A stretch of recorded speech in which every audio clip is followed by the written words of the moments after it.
water system. And he went to install it, and he said, "Where's your three-phase power?" And the owners went, "Aren't you installing that?" I did too. So he goes, "Yeah, I thought it was on the switch box. I thought you had three-phase power. I was just going to run it from your meter box." "No, well, we thought you were supplying us with the three-phase power. But you said you were going to give us a three-phase power hot water system that worked." So you've got to make sure that the three-phase power is readily available to use if you need to use it. Okay. Just remember I said single phase will give you hot water, instant hot water to one tap. But if you want more, you've got to go three-phase. Okay.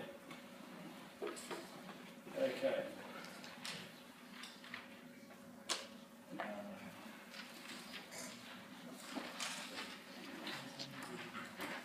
You've got to understand how the earth works as well. So, in the old buildings, you've got your earth cable. That cable, when you've got your power points, you've got your two angled ones and you've got your one at the bottom of the earth. That earth cable is the yellow and green cable, or if it's an older building, it's a bare copper cable. Okay? And that goes and gets earthed into the ground. And the way it gets earthed into the ground is, in the old days, they hook it onto a copper pipe, because the copper pipes from the water supply always went into the ground. Okay? But nowadays with plastic pipes, and people do renovations, they cut a bit of pipe off. What's this bit of wire here? Who knows? Chop it off, doesn't matter, chuck it away. And they don't realise they're removing the earth. And that means that if there's an electrical circuit, a short, the electricity has to run through your body and not through the cable into the ground, so you've got a higher chance of getting electrocuted. And if the earth's not connected, the RCDs, the modern buildings have those circuit breakers, the RCDs, so you don't get electrocuted, it cuts the circuit off if it senses something's wrong. It doesn't switch if the building's not earthed. Okay, which is why if you're ever at the electrical suppliers, I recommend you get one of those plugs, you plug them into power points, and it says, first thing it says is it wired right, so is it neutral in the right connection, is the power in the right connection, and is it earth? Okay, so you go and you check all your power points, because some handymen, they go, "What do you need an earth for?" It doesn't matter, I won't hook it up. Okay, so I always get one of those things, they're about $20, and you know, it's worth spending the money on to make sure it's safe. But because of the the different things now, you've got to have your own separate earth rod that goes into the ground. So now when you go to a modern switchboard, you open it up, there'll be a little diagram that'll say earth rod is here. Okay, and it's usually as close to the box as it can be. But basically, they roll those earths from each of the power points back to a central point, and then they run it into a metal rod, which is just the diameter of my pinky, and it's about 1 metre deep. They ram it in the ground and hook up to that. Okay, so it's a... Okay, and I just mentioned your RCDs, so your safety switches.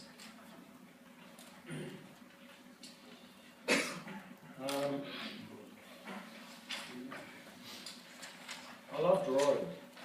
I love drawings. So the way I figure it is, if you can draw something like this, it means you understand it. So I'd expect you to be able to draw a basic lighting circuit and a basic power circuit. Just what you see here, nothing more complex than this.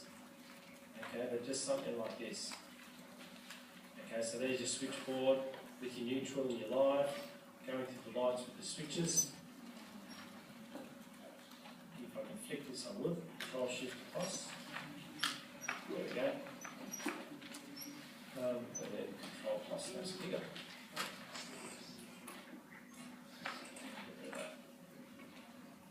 Okay, so we've got our main switchboard here.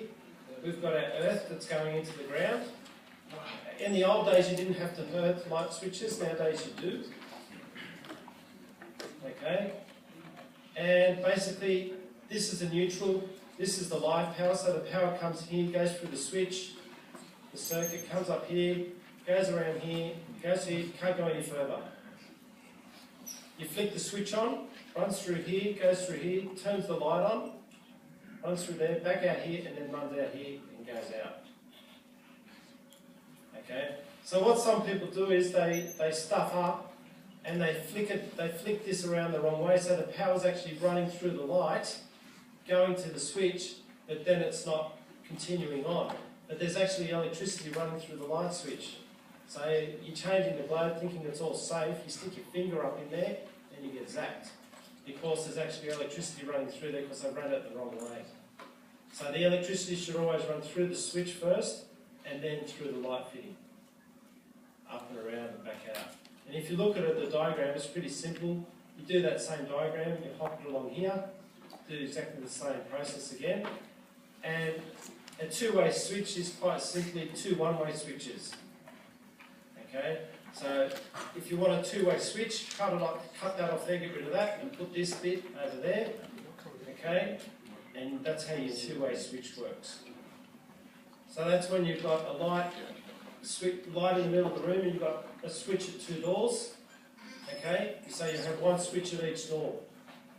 So whichever door you walk into, you can flick it and turn the light on, and then whichever door you walk out, you flick it and turn the light off. Okay?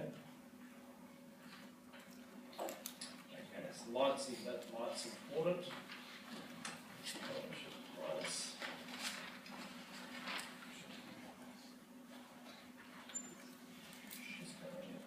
And then you've got your power circuit.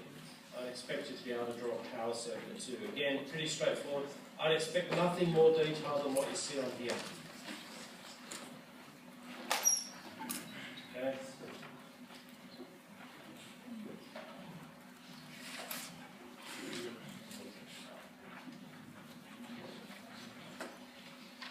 Alright.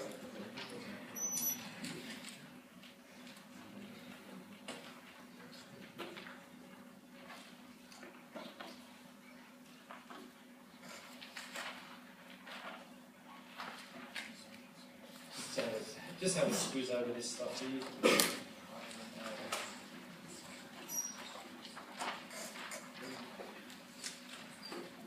Okay, so this is a single phase switch. If you had three of these hooked together, it would be a three-phase switch. So there's your three-phase switch. So if you see that, you know you've got three-phase power. This stuff I'm not too worried about, it's in a bit too much detail. Nice to know that switch, we've got that covered. Two-way switch there, just showing it in a modern diagram instead of actually being drawn. Okay.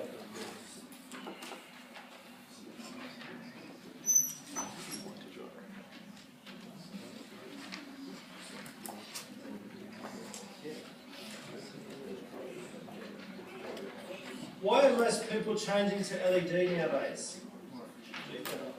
Hey?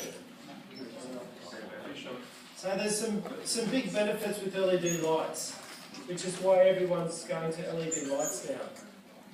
So a lot of the buildings that I work in, if you've got a light that's on 24/7, like for example a basement car park, or fire stairs, the payoff time is 2 to 3 years to put in an LED light with a sensor. Okay, so sensor means the lights are off, but when they switch on, they're on LED. LEDs are a lot more energy efficient. And the payoff time is 2 years. So if you're a building manager at a high rise, it's no brainer. You just do it. Okay, but LEDs have a lot of benefits. Firstly, they don't generate heat. Okay, so they're a lot cooler, so less cooling requirements for your air conditioning system. They, when they turn on, they're instantaneously bright. So you can use them in fire stairs with a sensor. So when the fire stair, you open the door, the sensor straight away detects and turns the light instantly on full power. So if you blink, you don't even know that the light. When you open the door, you don't even know that the lights have been off because it's that quick. Okay, so energy efficient, they're quick, they last longer, which means there's less maintenance involved. Okay, those metal halide ones, they always blow. And so every week a building manager would be changing them in the lifts, in the corridors, walking around. It was like a daily exercise. First thing in the morning, change the light bulbs that blow. Okay, where with LED, they don't last as long as what they say they do, but they last a hell of a lot longer than all the other light fittings, which reduces your maintenance costs. Okay, so that saves you a lot of money as well.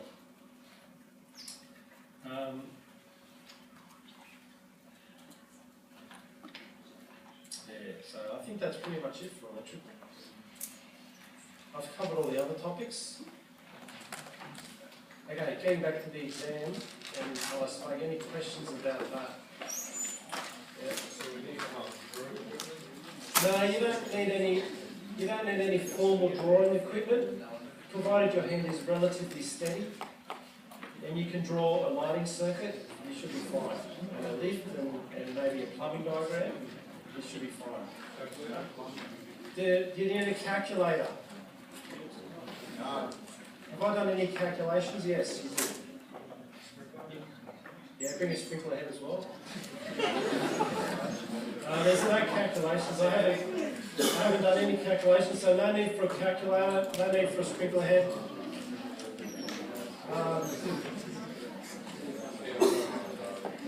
So we all think we're pretty good with that.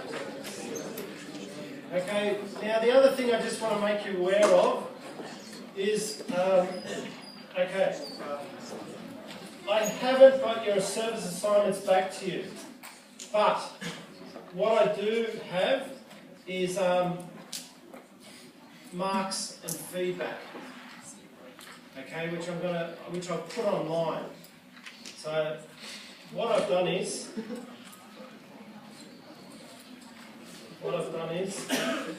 under the course material, I've got group assignment marks and feedback. And what I've done through each section, I've given you a mark for. So if you're group 1, you got 34 out of 35. Trust me, that was pretty good. Okay? So, overall, the assignments I was pretty impressed with. I don't think anyone actually failed. Okay? So, I've marked all those. So I think everyone went really well in the assignment. I was pretty happy with the assignment. Okay? And it's a shame because, like, when I'm marking stormwater, I'm looking for certain criteria, right? If you met that criteria, you got the mark. And I'm looking at it thinking, geez, I'd love to give these guys a bit more marks, but I couldn't because I allocated those marks for those sections. Okay? But, overall, pretty impressive with the assignments. So I think you all did pretty well. So this is your group number.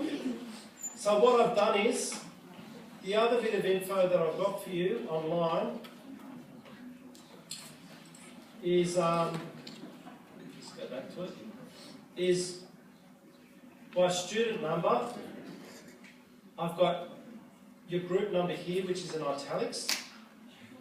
Okay, I've got your class test mark, your assignment mark, and so the mark you're sitting on going into the final exam. Alright, so as you can see, I think I've been pretty reasonable and generous with the assignment marks.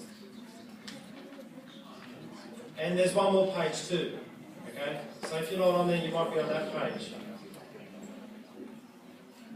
So overall, most people are looking pretty good. So all I'd recommend you do is have a look at this before you go. Make sure everything looks okay. Okay, get online, have a look at your assignment. If you think you've been ripped off, which none of you should, I don't think, but if you think something's looking wrong, come and see me. Okay, I've got your assignment still. Okay, I haven't put feedback on them. I'm still having a bit of a look at them, but if you've got a problem, I can look at it.